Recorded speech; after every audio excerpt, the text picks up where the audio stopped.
அதான் வந்துருச்சு அவ்வளோ. போட் ஒன்று சத்தம் போல் போட் வந்ததோட தெரியும் தீனி இருக்கு படு சோம்பேறி ஆயிடுச்சு. போட்டு வந்ததோட சாப்பாடு இருக்குன்னு அதுக்கு தெரியும்.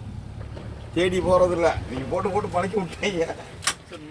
என்னதானே சாப்பாடு போடுவாங்க அப்ப சோறு அது போட்டு அவன் போட்டான் அப்படி சொல்லவே அப்ப போட்டா அப்படின்னா இந்த துண்டு துண்டு மீன்ன்ற கோழியோட கொழுப்பு தோல்.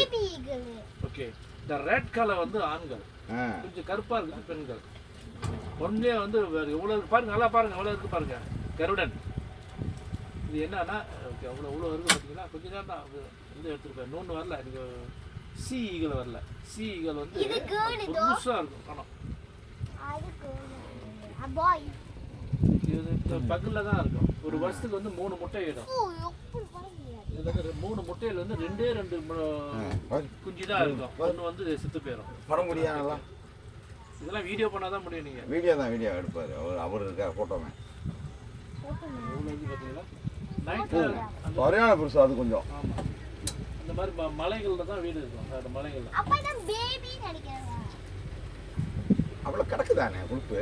ஆமா, அவ்வளோ வெட்டி வெட்டி போடலாம். அவன் இந்த வெட்டி போட்டால மேலே பறக்கும். அப்படி அது தெரியும். சக்காம வந்து எடுத்துருக்கல,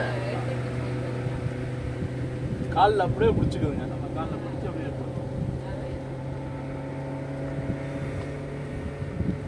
எங்கேயுமே பார்த்தாலும் கிடைக்காது இந்த மாதிரி இது. உண்மைதானே நான் சொல்றேன், அவ்வளோ அழகா இருக்கு பாருங்க. இவ்வளோ கிட்ட அப்படி முடியாதுண்ணே. அதாவது காலையில் வந்தீங்கன்னா சீகள் பொருள் வெள்ளையா இருக்கும். அது இறங்கும் போது இல்லை ஜெட்டு இறங்கினா என்ன சத்தம் வருதுங்களா, அந்த ஸ்பீட்ல அந்த சத்தம் அப்படியே இறங்காது. இதுக்கு வந்து ஒரே ஒரு ராயல் பார்ட்னர் தான், ஒரு ஆண் ஒரு பெண் தான். ஒன்று செத்துருச்சுன்னு வச்சுக்கோ.